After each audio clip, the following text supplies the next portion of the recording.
Maria, Mãe piedosa do Senhor Jesus, hóstia divina e pura de amor e caridade e luz.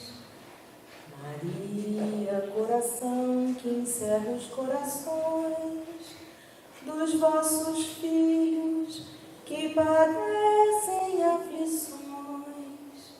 Mãe Santa, Mãe de luz, encaminhai-nos para o bom Jesus. Mãe de amor, sacrário de fulgor, irradiai do alto, onde imperais vosso olhar, que é todo imenso amor, sobre essa humanidade que tateia cega ante a verdade. Mãe, toda vibração, despetalado em amor. Ó Mãe, toda vibração, de luz, de paz, de fulgor. Maria, Mãe de caridade, baixai sobre a humanidade uma centelha de luz desse vosso olhar que ao Pai nos conduz. Maria, Mãe piedosa do Senhor Jesus,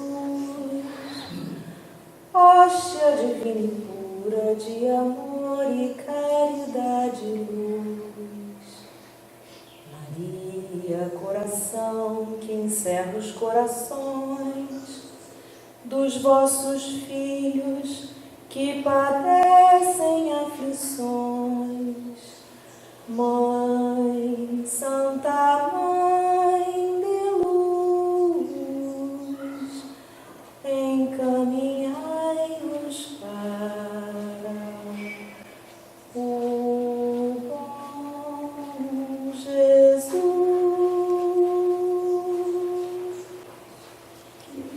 Ainda mantendo a vibração, eu vou pedir a ajuda ali do nosso amigo lá do biscoito, o Rogério. Vou pedir a ajuda do Luizinho, do Paulinho e do outro Rogério para ajudarem para fechar a cortina, tá? A gente continua tranquilo, vamos fechar o máximo que a gente puder da cortina.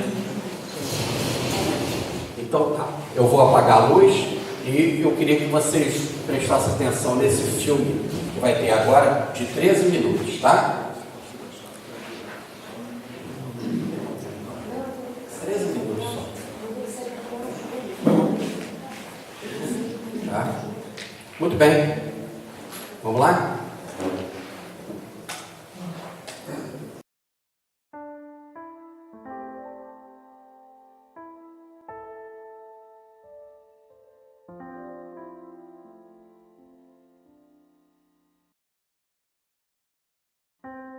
Há 34 anos, jovem e atravessando um período de imbecilidade e pretensão, julgava-me o centro do mundo. Criada em colégio de freiras e numa família católica, perdera a fé e julgava essa perda definitiva, o que me angustiava um pouco. Não, eu não acreditava nem mesmo em Deus. Pouco antes, numa coluna que mantinha na revista O Cruzeiro, escrever uma crônica, à procura de Deus, e recebera cartas do Brasil inteiro, de quase todas as religiões existentes, tentando ajudar-me. Procurei quase em todas, nenhuma me convenceu. Por simples curiosidade, fui visitar Chico Xavier, e sem identificar e nem dizer-lhe uma só palavra, ao atravessar a multidão e aproximar-me dele, viu estender a mão e sorrir-me com as seguintes palavras: não se torture procurando Deus nos templos, nas igrejas ou nos centros espíritas, minha filha. Procure-o dentro de você. O ato pareceu-me estranho, mas não lhe dei maior importância. Não compreendera. Nesse ano de 1955, vi no jornal notícias sobre a chegada ao Rio de um famoso escritor italiano, Pietro Baldi. Como jornalista, resolvi entrevistá-lo. Não lera seus livros, nem sequer conhecia suas ideias. Era apenas um escritor famoso e, portanto, mais uma notícia. Encontrei no hotel um homem tranquilo e simples, do qual gostei gratuitamente. Magro, ar ascético, olhos de criança boba. Fiz a entrevista, algo chocada com o que ele falou da sua voz e de seus livros. Classifiquei-o como um sonhador visionário de grande cultura e inteligência, lamentando-o. A entrevista foi publicada na revista A Cigarra, de fevereiro de 1956. Despedi-me e ia sair quando ele me chamou. Espere, por favor. Tenho aqui uma mensagem para a senhora. Senti que devia ser honesta com ele e confessei. Não se ofenda, por favor, mas eu não acredito em mensagens do além. Nem mesmo acredito em Deus. Pietro Baldi sorriu mansamente. Não faz mal. Não precisa ler agora. Um dia a senhora vai ler. Guarde-a. Ela será muito importante para a senhora. Estendeu-me um papel sobre o qual escrever algumas linhas. Sem olhar, tomei o papel, colocando-o dentro de um livro que trazia comigo e despedi-me. Esse papel utilizei-o como marcador de leitura desse livro. E esqueci-o. Nem por um instante senti vontade de ler o que ali estava.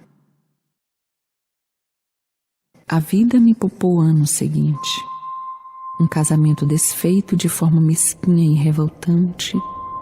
Uma mudança de cidade e de caminhos. Tive de trabalhar para sobreviver. Recebi convite para um emprego em São Paulo como redatora numa agência de publicidade.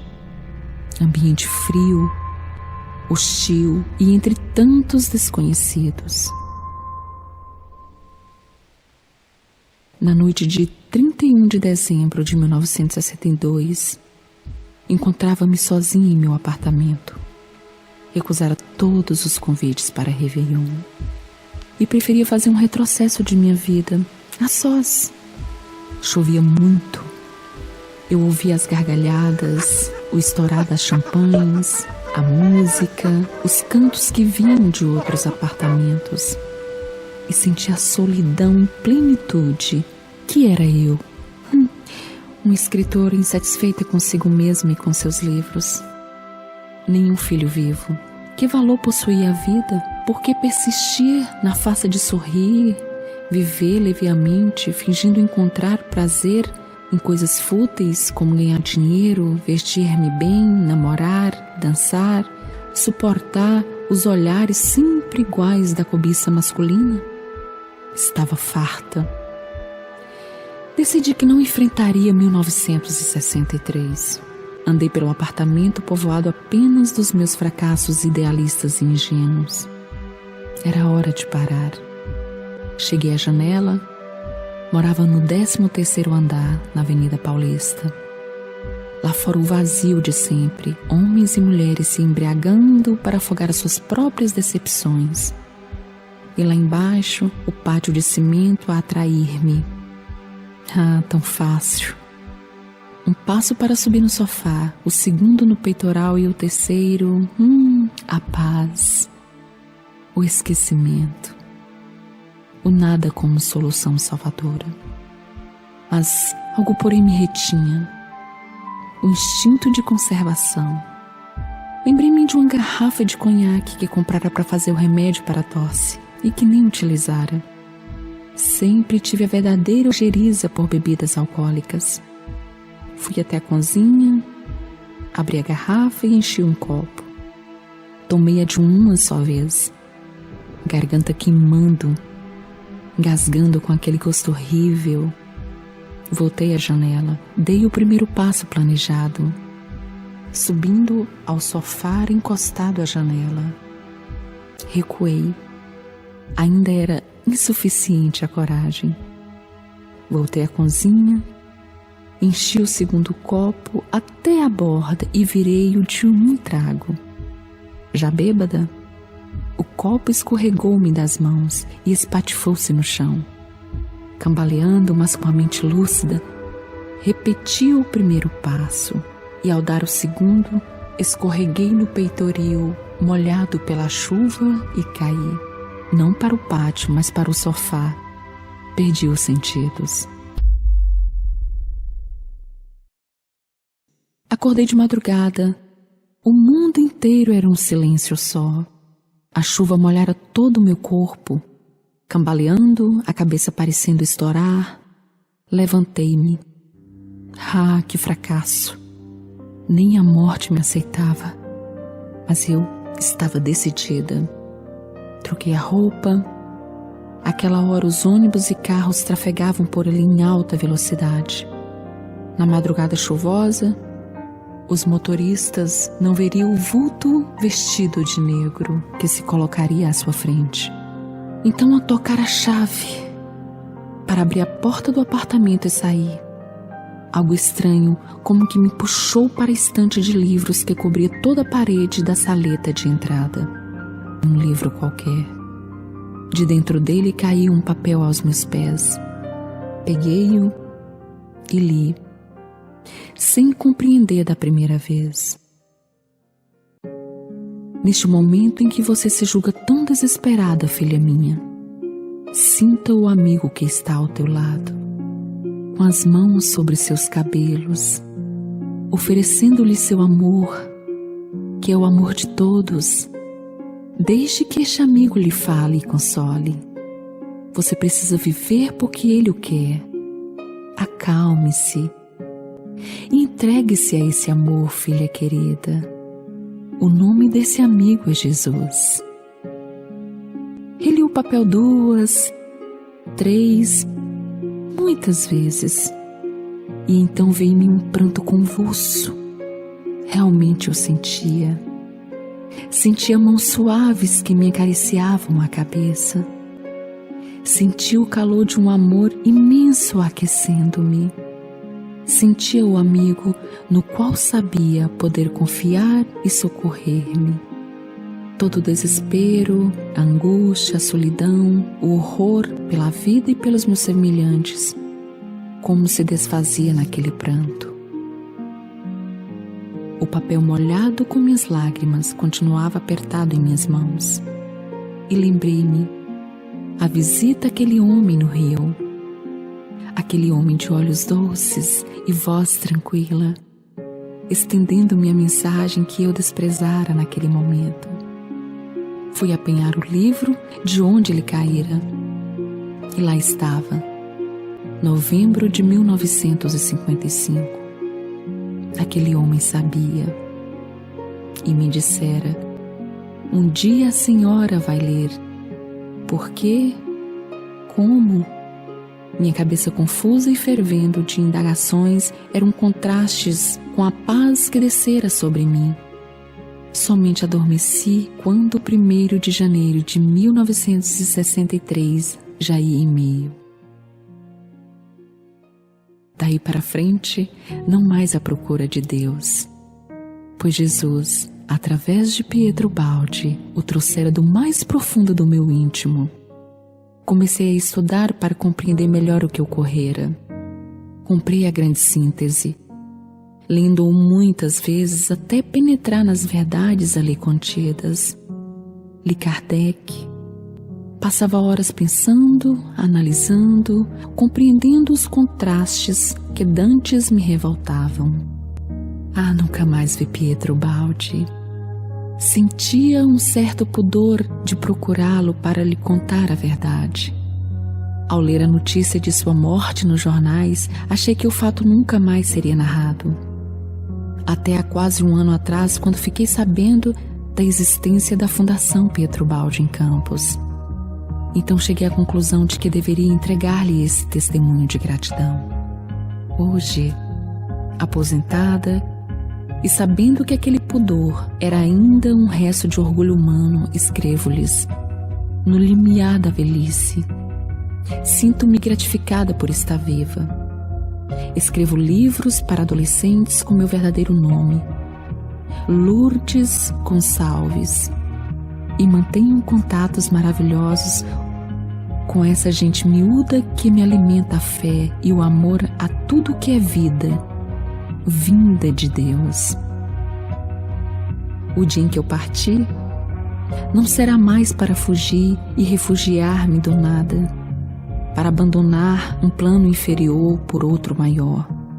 Encontrei Deus em mim, mesmo como em todos à minha volta, tal como predisse o Chico Xavier. E com Deus não há solidão, não há desespero, não há fracassos. Há apenas a certeza de que a passagem por este planeta Terra é apenas um momento rápido de aprendizado para aperfeiçoamento e volta ao mundo. E isto devo a Pietro Baldi, que me entregou em mãos o recado de Jesus.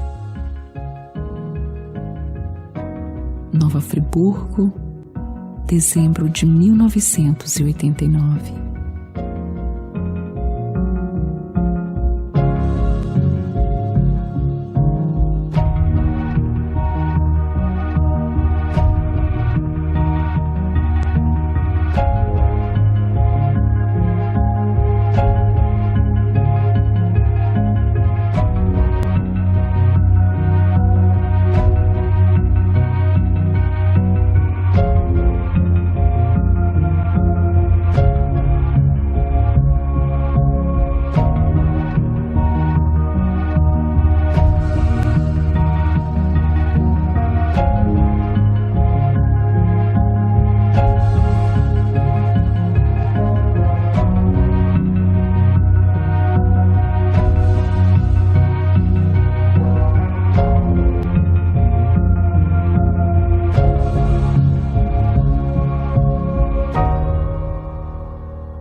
Eu queria fazer uma reflexão com vocês, e aqui eu queria, apesar dos biscoitos aí, depois você ajuda aí no biscoito, eu queria que nós aproveitássemos a sala e fizéssemos 4 grupos, daqui a pouco a gente se movimenta, um grupo aqui com 10 pessoas, um grupo lá atrás com 10 pessoas, um outro grupo lá atrás com 10 pessoas, um outro grupo aqui com 10 pessoas. Tudo bem? 1, 2, 3 e já! Vamos arrumar. Cada um leva a sua cadeira, um grupo mais lá atrás com 10, um grupo aqui com 10.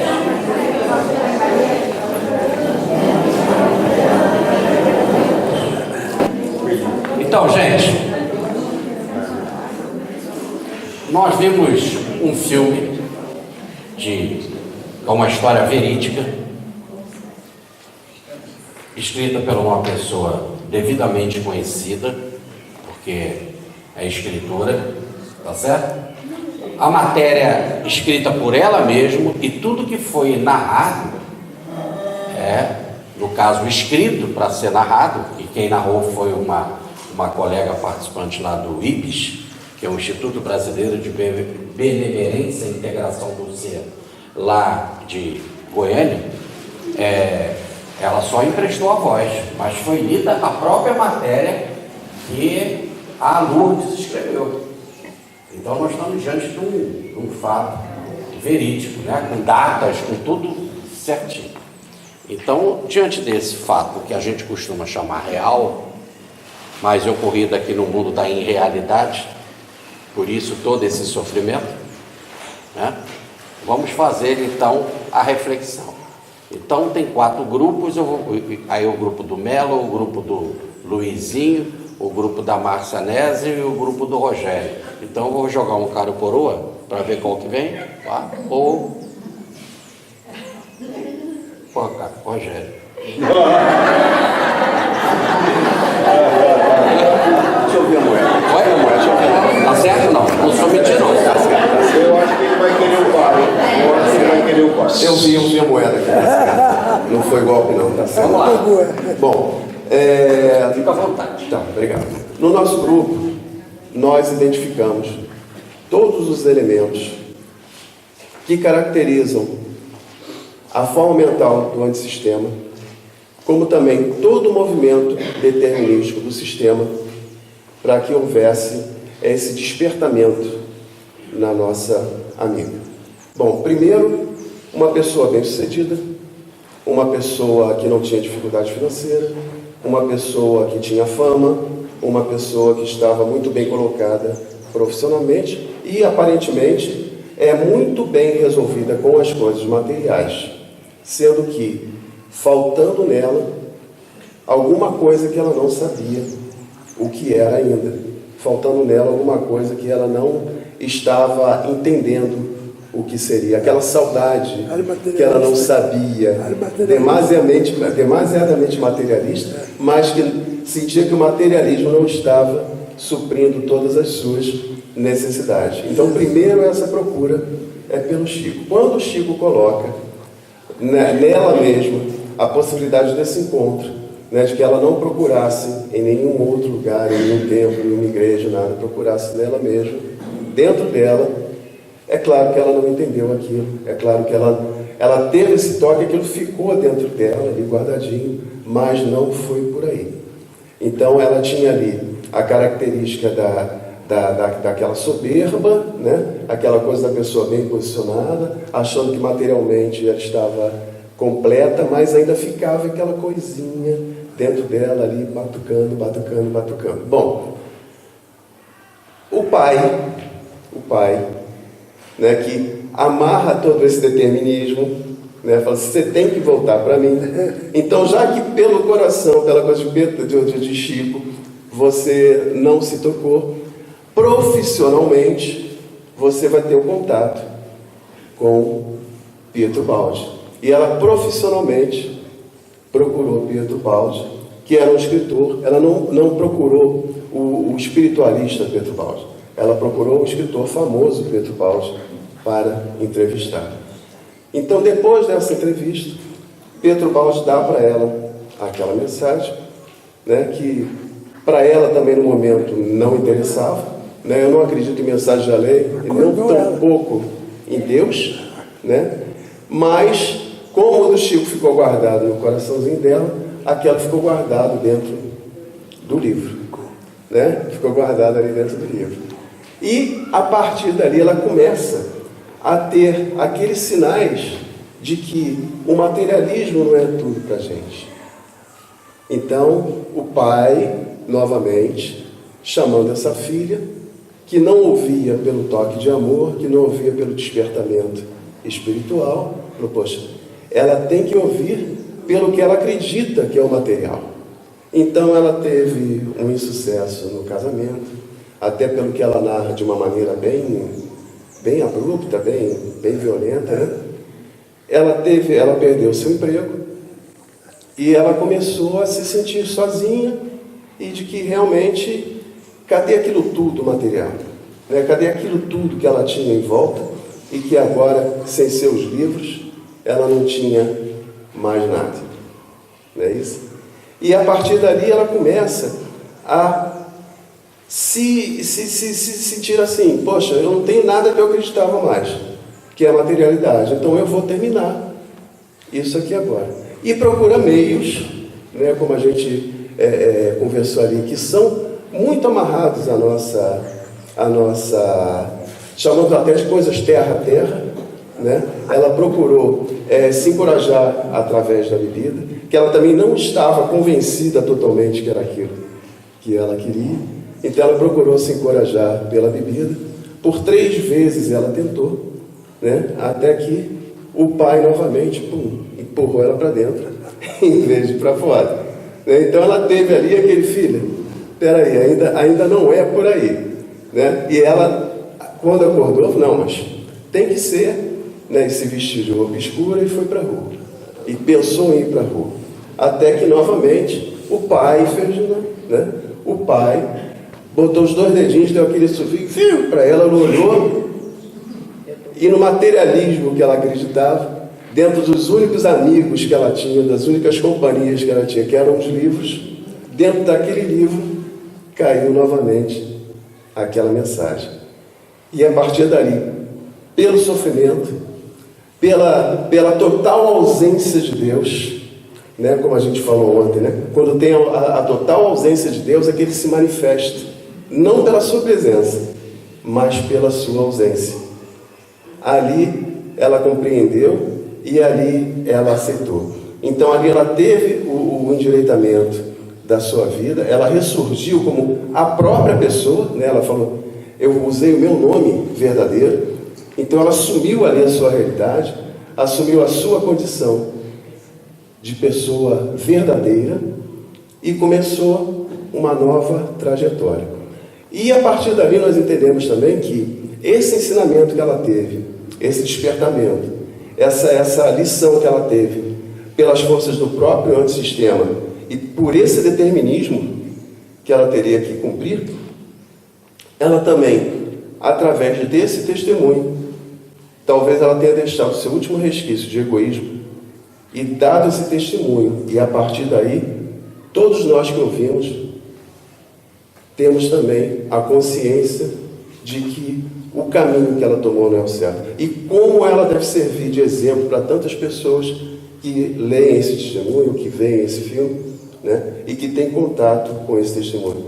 Então, além desse trabalho dela, né, que ela fez de resgate pelas próprias forças do antissistema, por esse determinismo que o Jorge mostrou ontem para a gente, que a gente tem que chegar de qualquer maneira, ela não só conseguiu acertar a sua trajetória, mas ela também, através desse testemunho, dá a oportunidade de tantas outras pessoas repensarem e acertarem também as suas trajetórias.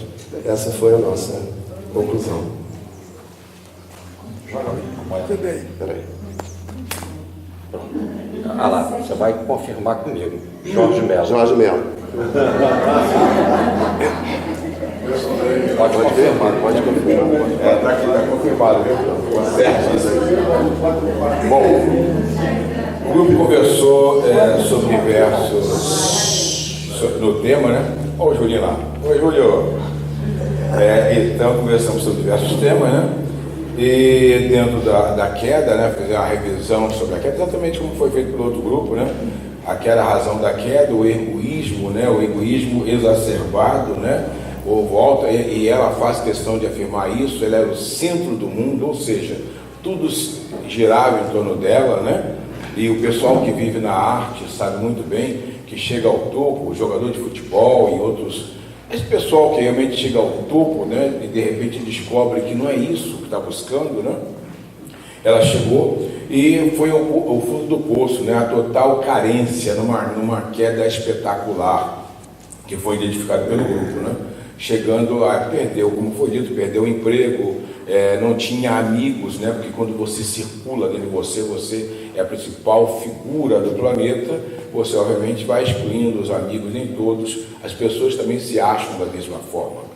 E chegou a carência, e neste momento ela então não vê a razão para continuar vivendo, né? Ela não vê a razão, busca a Deus de toda forma, vai até Chico Xavier, que dá a primeira orientação, né?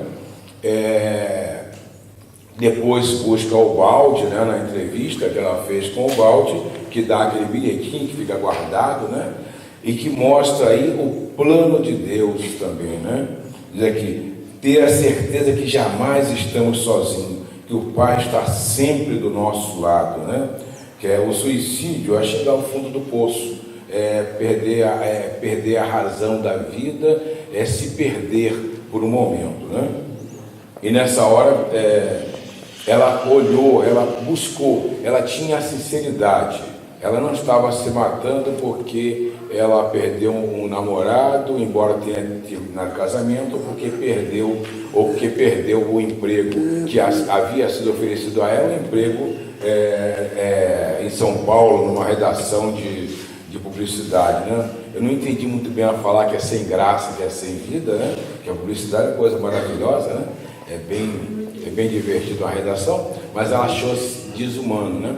Ela experimentou todas as relações no seu sucesso, em suma, né? Experimentou aquela relação de poder, né? E de vazio, de falsidade. Quando ela está tentando ali suicidar, ela viu lá o pessoal soltando fogos, né? Numa festa falsa, né? Naquela coisa, e faz. Então Deus estava ali com ela o tempo todo, e ela tentou o suicídio por algumas vezes, né? Tomando aquelas talagadas, possivelmente até com a participação próxima de companheiros do bem, ali permitindo que ela realmente ficasse sem consciência, a ponto de adormecer e ter uma outra oportunidade.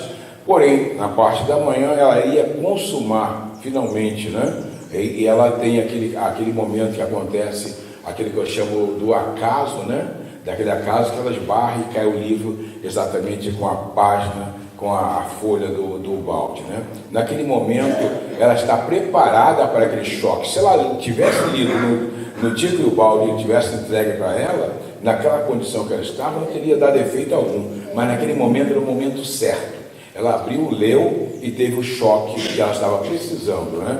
Ela era muito sincera, até na tentativa do suicídio. Então, naquele momento, ela vê e faz a transformação que a gente vê no seu depoimento, né? Muda a sua vida, faz a busca, né? E vai até o final da sua vida no adotar uma mudança, né? Todos nós passamos por isso, né? Nesse momento de dificuldade, de queda, a gente chega ao fundo do poço, ao sucesso total ou insucesso, e a gente volta. Nem todos chegam ao suicídio, mas a gente descobre o valor de Deus, o valor da religião, e a gente descobre a necessidade de retornar ao ser divino. Foi isso que o pessoal deu, eu aprendi muita coisa com eles ali, entendeu? Foi interessante isso, viu? Para mim, eu tenho pouco contato com pessoas, né? Só a Dona Célia, que ela não deixa eu ir para a rua. Mas nada de cometer besteira, nada de canal.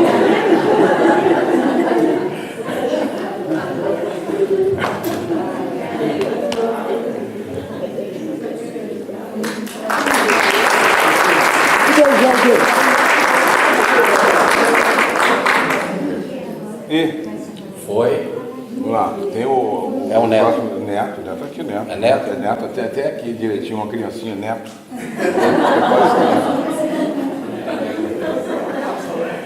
Bom, gente, muita paz para todos. O engraçado é que da mesma maneira que nós vamos agregando conhecimentos, sendo os últimos, né, a falar, nós vamos perdendo também as novidades, né? Mas, vamos lá. Ainda bem que ele deixou a Nésia ali para o final, com certeza vai fazer um fechamento mais bonito. Mas o que eu vejo eu tive a sensibilidade das pessoas em aceitar esse filme como uma complementação de um ensinamento, né? O ensinamento da queda espiritual e como que ela mexeu e mexe com todos nós até hoje. Então foi falado aqui, é claro, na bondade divina que nunca nos abandona, está sempre conosco, né? A gente não percebe, e às vezes pessoas que estão mais afastadas ou demonstram mais afastadas são aquelas que Deus mais se preocupa. Ele põe todos os mecanismos à nossa disposição, ele bota os bilhetes, ele bota a fala de pessoas maravilhosas que vêm ao nosso encontro e nos dá o caminho, mas nós ainda estamos afastados. As camadas, né, que nós construímos durante as nossas existências materiais, elas são muito fortes, nos livam a matéria de uma maneira quase que intransponível, né? Mas esse Deus maravilhoso, que eu gosto do nosso amigo Ferdinando, que ele fala com o coração, parece que ele sente, é claro que eu gosto de todos, né? Mas ele, eu não sei, mas ele pela idade dele, assim, pela maneira, a alegria que ele demonstra, a alegria franciscana que ele traz, me comove sempre. Ele traz esse Deus, é maravilhoso, nos ajuda sempre, né? E voltando à queda, né? Essa cebola que nós vamos envolvendo, nos dificulta sempre essa saída, né? Mas o caminho está aí, está traçado. tentamos todos os meios, né, de nos livrar dele, a nossa escritora, né, não conseguiu, a providência divina atuando em todos os momentos, momento até que ela tenta se jogar, ela cai num lugar até para se recuperar da bebedeira que ela ficou. Quem nunca tinha bebido nada álcool, toma 3 copos de conhaque, realmente que é uma das bebidas mais fortes, você realmente deve se entrar totalmente nos efeitos do álcool, né? Mas ela cai, né? Tem tempo de refletir, né? E a providência divina, mais uma vez, lança, quando é um livro ali naquele momento, né, crucial, que ela já viu que nada de Deus, nem aquela fala, né? Nem morrer eu consegui, nem me matar eu consegui, né? Mas a mensagem estava lá, a mensagem estava ali à disposição dela no momento certo, como foi falado. Nós não estamos preparados muitas vezes para receber uma verdade, para receber um ensinamento. Então é necessário que nós esperemos um momento adequado. Tenhamos essa paciência. Deus esperou tanto tempo, né? Chico Xavier, encontrar aquele anjo lá, entregando uma mensagem, falando que um dia você ia perceber e você ia sair para a vida. Com o balde também, né? Você vai ler um dia, e nesse momento vai ser ótimo para você, que você vai se erguer. E assim é a nossa vida, esperando esse momento de acordar, esse momento da gente ver que esse Deus maravilhoso está aí com a gente, esteve sempre com a gente, né? Veio com a gente, né? Esse Deus imanente que se fala aqui tanto, né? É aquele Deus que mergulhou com a gente na matéria e através de Jesus nos traz o amor, né? Com aquele momento maravilhoso de você se encontrar novamente com Jesus. Voltar sair do antissistema e voltar ao sistema tão falado, que é o nosso objetivo durante todo o curso de Ubaldi, né? E aquela salvação é o livro que realmente... Aliás, era o livro que estava na mão dele. Se você olhar o filme depois, você vai ver que era o Quero de Salvação, a edição antiga. Detalhe, ninguém percebeu, viu? Agora a Vânia, ela me pediu para terminar com uma frase que foi falada aqui hoje pelo Ferdinando.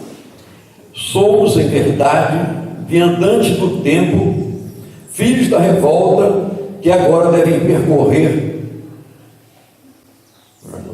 com dor e cansaço a longa e laboriosa senda que nos leva de volta ao lar divino, ao colo, né, do nosso Pai, do Paizinho, livres dos encolhos revoltantes que deu a nossa revolta contra a lei, nessa inversão de valor, inversão do amor pelo ódio, né? Inversão de todas as qualidades, que é tão difícil retornar a isso, né? Principalmente nesse mundo material que nós ainda amamos tanto, que nós prezamos tanto, que nós nos insistimos em ligar tanto.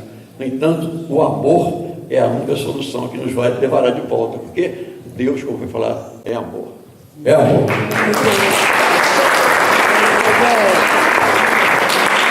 Você pode olhar, ó, que a última moedinha que sobrou, Márcia Neves. Realmente está aqui, confirmado. Não sobrou nada para ela. A quarta parte da moeda. Então, queridos, bom dia. Que poder de síntese desses nossos amigos, né? Rogério, 7 minutos. O Jorge, cadê o Jorge? 4 minutos. O Luiz, 5 minutos. Eu não sei se vou conseguir fazer isso, né? Porque o Jorge me deu aqui 12 pérolas. Eu vou ter que alinhavar o que eles disseram, porque eles fizeram um make-off do filme muito bom. O Ferdinando está no nosso grupo. O Ferdinando fez a seguinte colocação.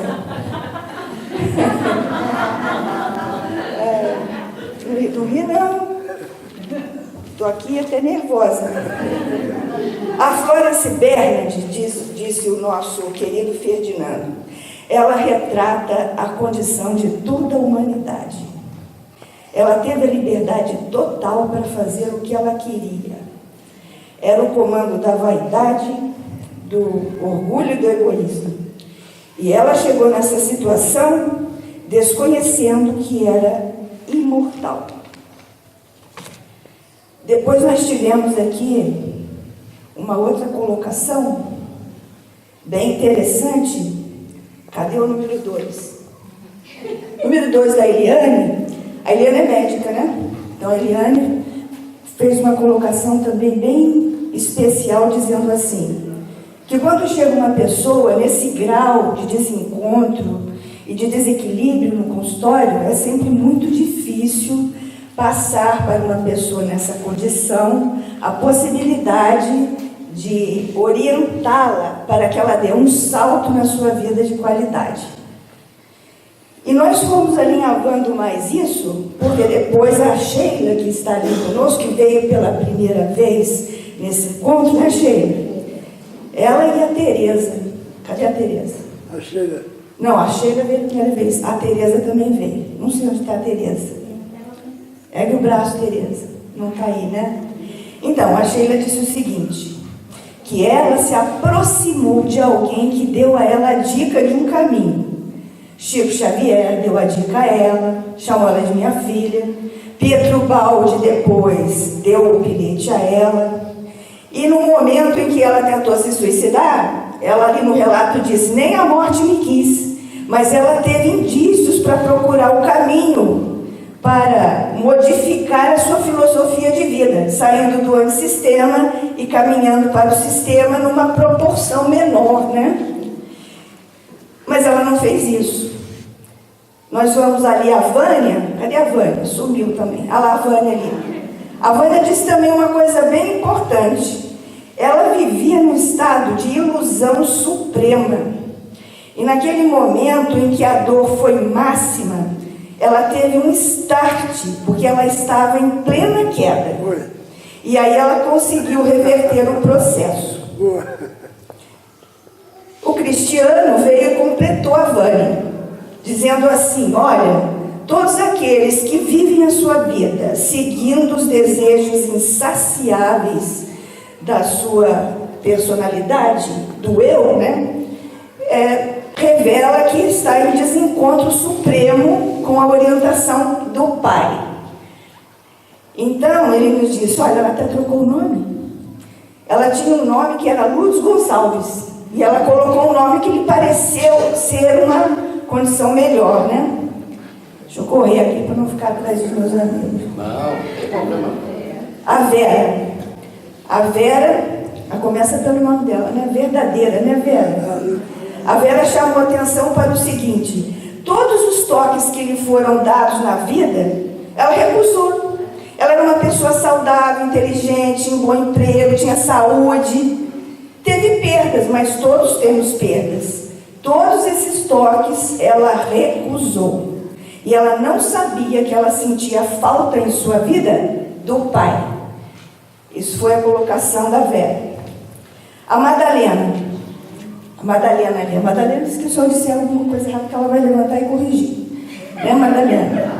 A Madalena disse assim, para todos nós, olha, o amparo espiritual do Pai, ele é constante na nossa vida.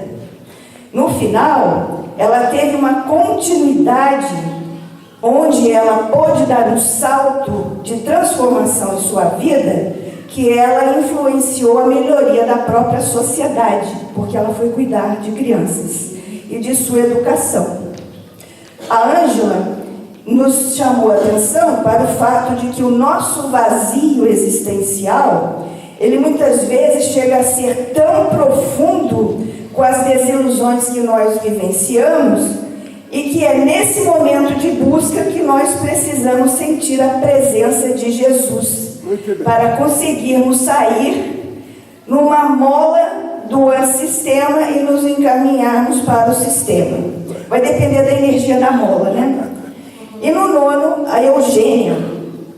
A Eugênia nos colocou assim, muito simplesmente, que no início ela não leu o bilhete, ela teve que ler o bilhete várias vezes, e que por certo isso seria um envolvimento da espiritualidade superior, da providência divina, do pai Ferdinando, para que ela insistisse na compreensão das palavras que o Pietro Baldi colocou no bilhete para ela. Finalmente, a Cristina nos lembrou que um eu superior dentro de nós, ele é sempre maior que o eu inferior. Mas existe uma busca necessária a ser feita para vencer as nossas limitações, reforçado pela Ângela, que 2 ou 3 vezes falou nessa necessidade de busca para compreender a si mesmo, quem sou eu, e facilitar o caminho de volta para o sistema. E aqui nós vemos o Marco. Cadê o Marco? Foi no banheiro, não está aí. O Marco disse uma coisa bem importante, gente. Olha o que ele disse. Ele disse que a evolução, para todos nós, ela é mandatória. Ela vai acontecer. A mola que nos impulsiona para essa evolução, ela está somando energias. Quanto mais energias somadas, naquele momento instantâneo, terá a proporção da busca daquele ser humano que sofre. E aí ele disse, a grande questão é somente essa. Quando vai acontecer? Quando é que isso vai acontecer? E ele disse que na forte emoção desse acontecimento, pode ser até que a pessoa, ela tenha uma, como os franceses dizem, uma éclatée, um vulcão de emoções que podem ser provenientes até de outra experiência pregressa, outra encarnação. E fechando agora todo esse processo, a Isabel ali, né? A Isabel disse, ela teve uma queda máxima. E na queda máxima, o salto de qualidade foi extremo também. Muito obrigada.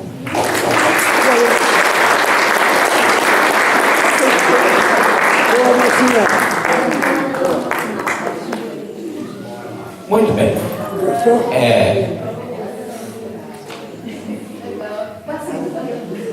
Não passou do tempo nada. Só passa do tempo depois de 12h30. E aí todo mundo te deixa para almoçar, entendeu? Mas o que acontece é o seguinte, então é isso mesmo. Vocês estudaram, vocês viram, vocês perceberam, né? E agora eu acho assim interessante que ela poderia ir ter um consultório e com muita dificuldade ter contado isso. E poderia até demorar algumas consultas para contar o que seria bom para o psicólogo. Se ela demorasse algumas consultas. Mas, ou poderia chegar e contar.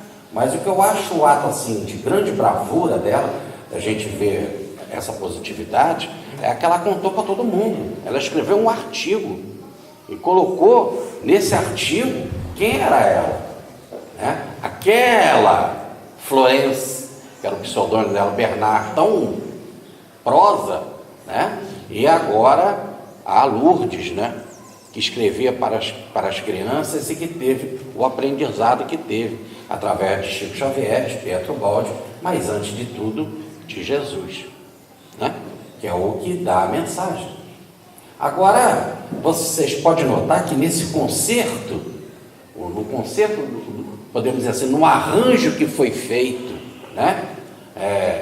Dela ter procurado o Chico Xavier, dela ter procurado Pietro Baldi, dela ter perdido o casamento, dela ter arrumado emprego em São Paulo, dela ter questionado uma festa de Ano Novo, o que não era o estado mental dela, porque tem muita festa de Ano Novo que é de uma alegria muito boa, até também tem alegria superficial. No caso dela, ela estava numa tristeza que também era uma tristeza, podemos dizer assim, errada, porque era para ela estar alegre com o Ano Novo, era para estar alegre com o emprego dela, mas ela não estava alegre com ela mesma. Daí ela questionar a superficialidade dos outros, quando ela era superficial. Mas ela fez questão de chegar e contar para todo mundo. Acho que a maior contribuição dela foi ter nos dado essa oportunidade para a gente ver o arranjo que a vida dá. E às vezes numa determinada situação você condena e ali mesmo está uma grande solução, não é isso? Por exemplo, marcador de livro, como foi uma coisa boa, não é isso? A festa lá fora, ela não tem ainda nenhuma festa, como mexeu com ela, que ela se sentiu mais em solidão, tá certo? Ela tomar conhaque, o conhaque ajudou para ela cair, não é isso? Ajudou para ela cair. Aliás, certa vez o Chico passou por um cara que estava bebendo na rua E ele pediu dinheiro ao Chico. E o Chico falou para ele: eu não vou te dar mais dinheiro. Para você beber mais, o Emanuel dá o dinheiro para ele, Chico. Deixa ele beber porque ele descansa, não chateia mais ninguém. Então, tudo é um outro olhar também, não é isso? Não é isso? Se ela não tivesse comprado aquele uísque lá para botar nos doces, não, aquele uísque não, aquele conhaque, viu? O negócio de bebida, como vocês prestam atenção. Se ela não tivesse comprado o conhaque, para o doce, né? Olha como é que o xarope. Então não teria, seria mais, a vida teria que arrumar uma outra situação. Mas o que eu acho interessante é que ela ia cometer o suicídio. Suicídio é um vício do passado. Normalmente a gente já traz essa tendência. Como tem muita gente que já traz a tendência para a droga, já traz a tendência para o crime, para a maldade, já traz a tendência para o jogo, já traz a tendência para o álcool. Tá certo? Também você já traz a tendência para o suicídio. É um ciclo.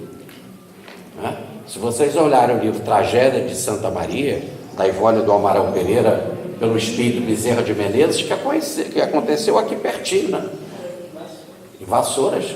Então, nós vamos ver que o grupo ali já estava num ciclo de suicídio de 400 anos. Né? Que dá mais do que 4 gerações. Então, a pessoa vem com aquela tendência, aquele desespero, e na hora da maior provação, como foi colocado na palestra desse menino do Rogério, na hora do maior vazio, é o momento em que vai, podemos dizer assim, startar a ideia mais forte do suicídio. Tá certo? E a vida já tinha preparado todo um arranjo para fazer esse desconcerto. No caso da tragédia de Santa Maria, foi uma prece para Bezerra de Menezes e a atuação dele direto. Aqui, no caso, foi toda uma outra preparação através do intelectual, principalmente do intelectual Petrobaldi, que ela o admirava como intelectual, mas achava ele meio assim, fora um sonhador, não é isso? Que era o caso dela. Então, pelo lado intelectual, é que foi buscada a solução. Um outro ponto também que eu acho muito importante, que a maior loucura que cometemos na nossa vida, que gerou toda essa loucura de dor, da nossa trajetória da evolução, que temos que fazer pelo determinismo, a maior loucura foi a queda. Essa foi a grande loucura. E a queda gerou aquilo que o Ferdinando escreveu do congelamento, da concentração.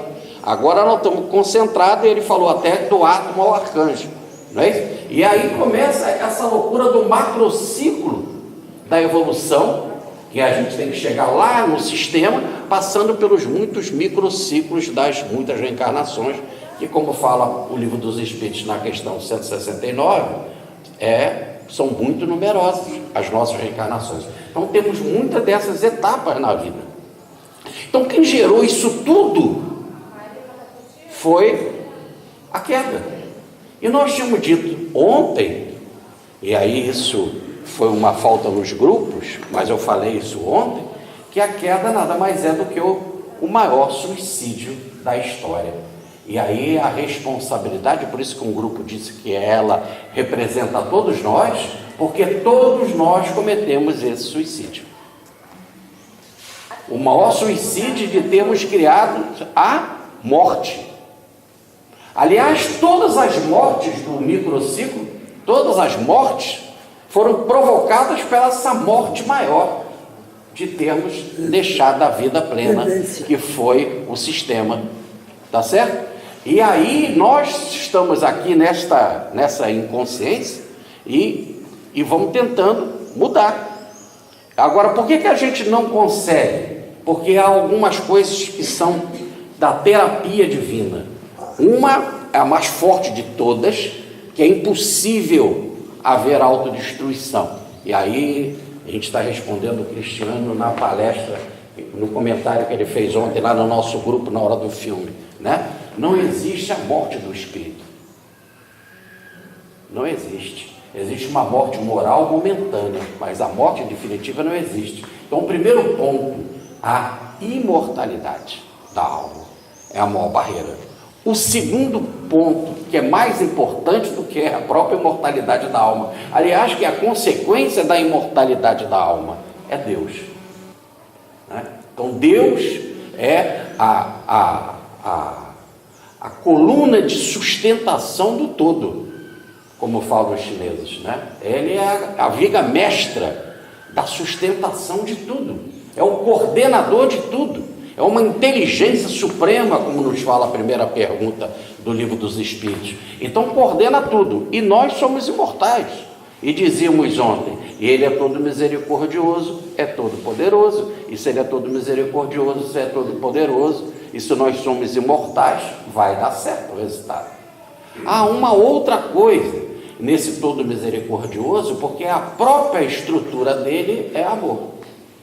E como ele é amor, por enquanto que o outro não vive o amor, né, mas quando desperta para ele, começa a realizar coisas de amor, como ela, no caso, escreveu para as crianças, e nos contar a vida dela para nos ensinar esse processo de dor. Então nós temos Deus, a imortalidade da alma, e nós temos o amor. Um outro ponto que é fundamental é a comunicação espiritual. Ela foi procurar Chico Xavier, grande médium, né? Com Pietro Baldi ela recebeu uma comunicação espiritual também. Então a comunicação espiritual existe, mesmo se não der para resolver pelo lado daqui entre as pessoas encarnadas, que poderiam ser os seus familiares, os seus colegas de trabalho, ou o seu marido, sabe lá qual foi, se ele até não tentou ajudar e a sua frieza interior é que não permitiu as suas resistências. Então, se não se consegue pelo lado de cá, pode-se conseguir pelo lado de lá, porque a família é a mesma, que ora está para um lado de cá, ora está para o lado de lá, em maior número aqui, ou vice-versa, às vezes maior número lá, não é isso? Então, a família de lá se comunica, e tem até comunicações mais extraordinárias, como no caso da sua voz, que escreveu a grande síntese, né? No caso de Jesus, através de Pietro Baldi, e não só para a humanidade, mas no caso particular para ela, né? O amor chega ao ponto de sair do coletivo e chegar no individual, no particular. E é interessante que esse amor, como não tem medida, ele desce a situação de pegar, independente se a pessoa é uma criminosa, se é uma materialista que diz que não acredita nele, daí ele ama. Ele ama e faz todo o esforço para chegar até o outro. Né? Então nós temos a comunicação da alma. Né? Nós temos a reencarnação, já falamos dela, desse ciclo. Se não der certo nessa, se ela cometeu o suicídio que deve ter feito em outras vidas, terá outra oportunidade, outra oportunidade, outra oportunidade. E mesmo se o planeta evoluir, existe um outro ponto que é importante: existe a pluralidade dos mundos habitados. Quer dizer, outros planetas em que ela terá a oportunidade ou de voltar nesse, ou de voltar no outro inferior, ou no outro superior, dependendo da situação. Porque a vida nos coloca no meio ambiente mais adequado para a nossa transformação. Então, nessa grande terapia divina, que é a evolução, há um concerto maravilhoso, há um enredo maravilhoso em que todas as peças estão no lugar certo. Mesmo quando dá errado, aparentemente pelo suicídio, já é a preparação para o concerto numa outra vida, que vão ter outras peças, com outras amarrações, com outras situações, porque o que a vida quer no final é o autoconhecimento, é esse despertar, é encontrar o Pai dentro de nós, é encontrar a nossa verdadeira identidade que falavam na palestra de ontem. Quem somos? Somos espíritos imortais, somos filhos de Deus, fazemos parte desse grande concerto da vida, né? E somos realmente alguém que tem a vida para manifestar a única razão de ser, que é de ser bem-aventurado, de ser feliz, de ser a manifestação daquilo que é o Pai. espírito, amor e luz. Tudo bem? Então vamos